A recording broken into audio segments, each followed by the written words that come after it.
Good morning all of you. My self Bhavna Raina. जैसे last class में हमने पढ़ा था behaviour, it's types and how to identify problematic behaviour.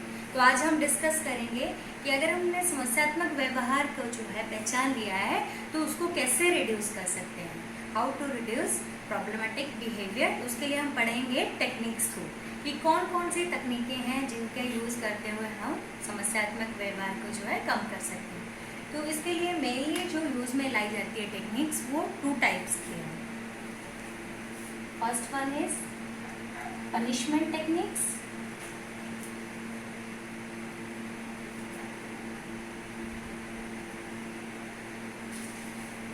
And second one is non punishment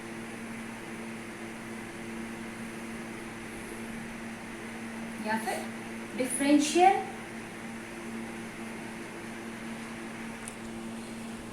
reinforcement techniques. जैसे कि first one से नाम से ही क्लियर हो रहा है कि पनिशमेंट टेक्निक, जिसमें हम बच्चे को जो है दंड दे करके जो है उसके व्यवहार को कम जो है कर सकते हैं। तो पनिशमेंट टेक्निक्स के अंदर कौन कौन सी तकनीकें जो है आती हैं उसके बारे में अभी हम डिस्कस करेंगे।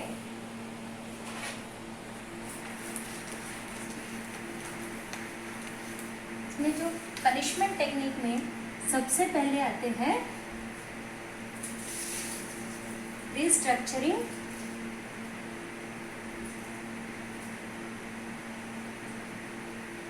एनवायरनमेंट।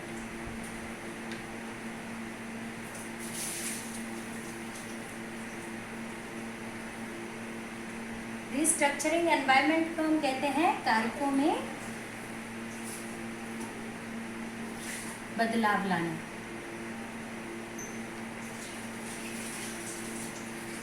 इस तरह से जो है हम कारकों में बदलाव ला सकते हैं।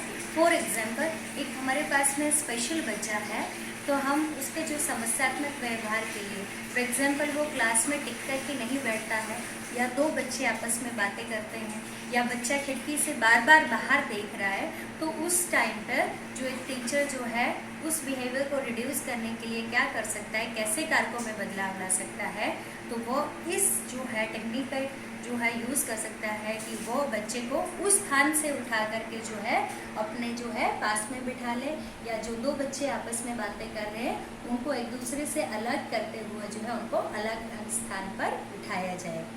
तो यह जो है रिस्ट्रक्चरिंग एनवायरनमेंट है। सेकंड जो हमारी पनिशमेंट टेक्निक में आता है टाइम आउट। नॉर्मली भी हम इनको जो है नॉर्मल क्लासरूम में भी हम इन टेक्निक्स को यूज़ करते हैं। टाइम आउट क्या है कि बच्चे को कोई भी जो पुरस्कार है या जो कोई भी क्रिया वो कर रहा है उसको क्या करना है, उस क्रिया से हटा देना, या उस पुरस्कार को क्या करना है, उसको रिवार्ड को जो है नहीं देना। तो टाइम आउट में जो है हम किस तरह से जो है हम टाइम आउट को यूज़ में ला सकते हैं। फॉर एग्जांपल, एक बच्चा जो है क्लासरूम में बैठा है लेकिन वो बार बार टेबल को बजा रहा है या फिर वो बातें कर रहे हैं, तो ऐसे टाइम पर टीचर क्या कर सकता है, उसको क्लासरूम एक्टिविटी से अलग कर सकता है। उसको क्या कर सकता है, क्लासरूम में रहते हुए ही बच्चे को उसको उस अध्ययन क्रिया से दूर करते हुए उसको वो कह सकता है कि आप जो है दीवार की तरफ मुंह खड़ा करके बैठ जाओ या हेड डाउन कर लो। इस तरह से जो है टाइम आउट क्रिया का जो है टेक्निक का यूज़ कर सकता है। सेकेंड जो है इग्नोरिंग टेक्निक।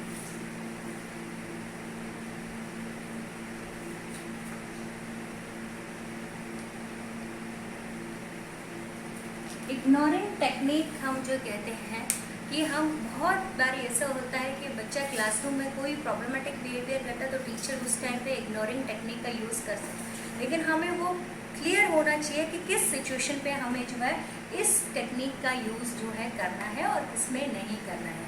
इग्नोरिंग में अगर बच्चा कोई आपस में लड़ रहे हैं आपस में, या फिर ऐसे लगता है कि ऐसे सिचुएशन में एक दूसरे को हार्म कर सकते हैं, तो ऐसे सिचुएशन में हमें उन्हें इग्नोरिंग टेक्निक का यूज़ नहीं करना है, बल्कि हम किसी और टेक्निक का यूज़ कर सकते हैं।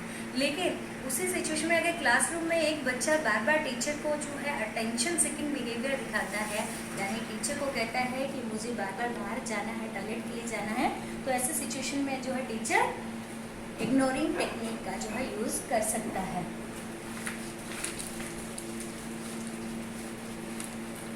इसी तरह से फोर्थ वन जो है इसमें फिजिकल रेजिस्टेंस।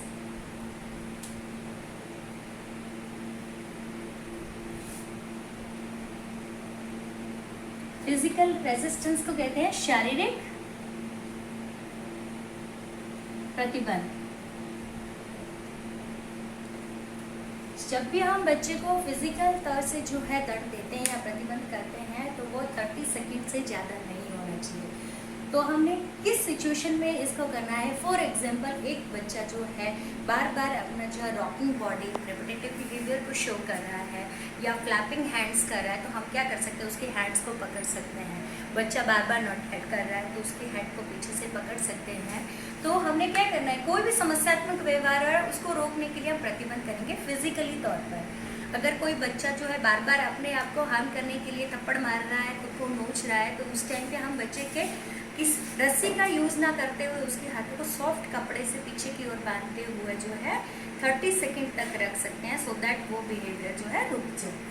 नेक्स्ट वन है ओवर करेक्शन। ओवर करेक्शन अति सुधार। यह टेक्निक जो है इसका यूज सिर्फ हम जो प्रॉब्लमेटिक बिहेवियर है उसी के लिए नहीं करते हैं, बल्कि जो बिहेवियर को सिखाने के लिए भी करते हैं। सकारात्मक व्यवहार है या व्यवहार में सुधार लाने के लिए भी ओवर करेक्शन जो है उसका हम टेक्निक का यूज़ करते हैं।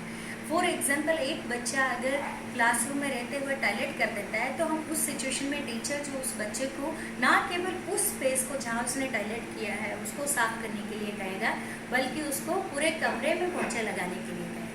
उसके साथ ही साथ अगर एक बच्चा जो है अपने एक टॉय को फेंकता है गुस्से में आकर, तो टीचर जो है उसको ये नहीं कहेगा कि आप इस टॉय को उठा करके या जो टॉयज आपने फेंके उसको उठा करके रख दो, बल्कि उसकी जगह उसको जो है पूरे कमरे की जो है सफाई करने के लिए कहेगा। इस तरह से उसके व्यवहार में जो समस्यात्मक व्यवहार है उसमें सुधार भी होता है, और जो उसका जो बिहेवियर है उसके साथ साथ में वो किस तरह से उसको जो है अपने कमरे को रखना है या हाइजीन को मेक करना है उसको भी जो है सीख जाता है। सिक्स्थ है हमारा रिस्पॉन्स कॉस्ट। रिस्पॉन्स कॉस्ट को हम हिंदी में कहते हैं प्रतिक्रिया मूल्य।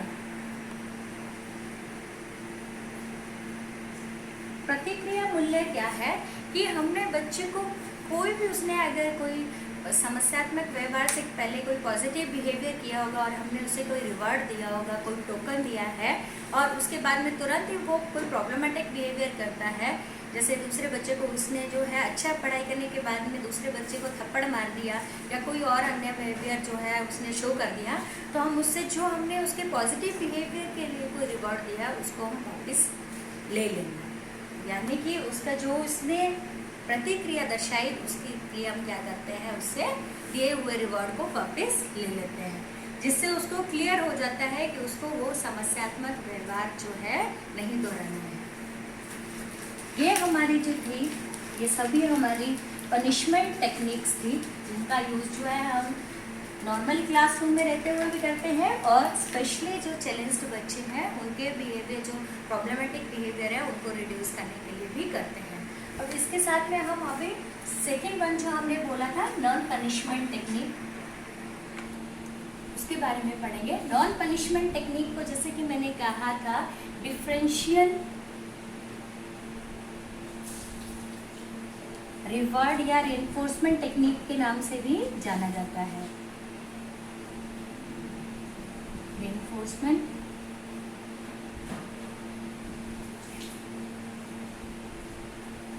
टेक्निक के नाम से भी जाना जाता है। इससे नाम से ही क्लियर हो रहा है कि बच्चे के समस्यात्मक व्यवहार में सुधार लाने के लिए हम क्या करेंगे, उसको रिवॉर्ड जो टेक्निक्स हैं, जो विवेदीय जो हमारे रिवॉर्ड टेक्निक्स हैं उनका जो है हम यूज़ जो है करेंगे। तो इसमें सबसे पहले हम जो यूज़ में लाएंगे वो है DRO। DRO means differential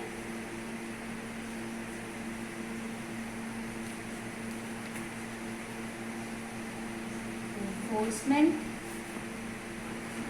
for opposite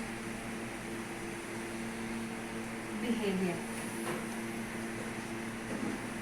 DRO से जैसे क्लियर हो गया कि अपोजिट बिहेवियर के लिए, जैसे कि बच्चा कोई समस्यात्मक व्यवहार कर रहा है, बच्चा बार बार आपस में दो बच्चे बातें कर रहे हैं, लेकिन किसी दिन वो बच्चा क्या कर रहा है, आपस में बातें नहीं कर रहे हैं और चुप बैठा है, या फिर वो कुछ और कार्य कर रहा है, तो उसके लिए हम उसको क्या करेंगे, रेनफोर्समेंट या रिवॉर्ड दे सकते हैं, या क्लासरूम में रहते हो हम उसको शाबाश, वेरी गुड, इस तरह के जो वर्ड्स का यूज़ कर सकते हैं।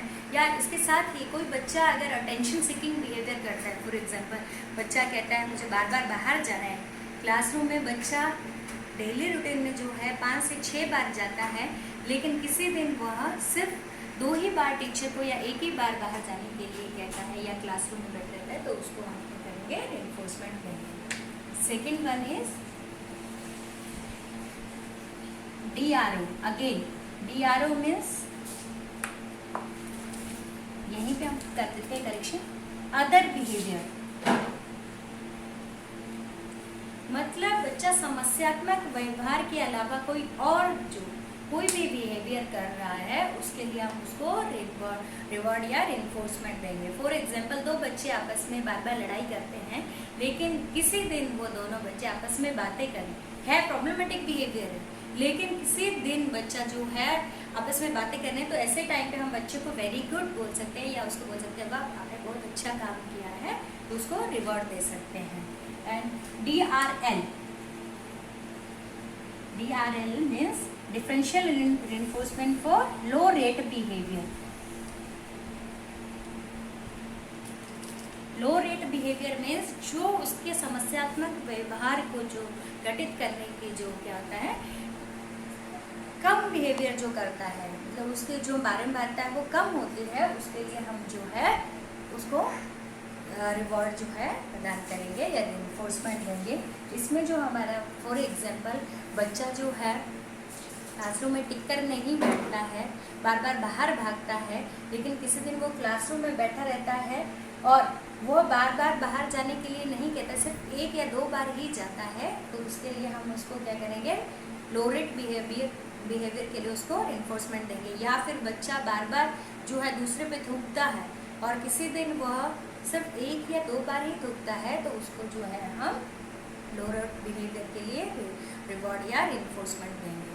ये सभी जो है हमने टेक्निक्स पढ़ी, जो हमारे समस्यात्मक व्यवहार को कम करने के लिए, प्रॉब्लमेटिक बिहेवियर को कम करने के लिए हमारी पनिशमेंट और नॉन पनिशमेंट टेक्निक्स थी, जिनका यूज़ हम जो प्रॉब्लमेटिक बिहेवियर उसको रिड्यूस करने के लिए करते हैं। आई होप आपको क्लियर हुआ होगा कॉन्सेप्ट।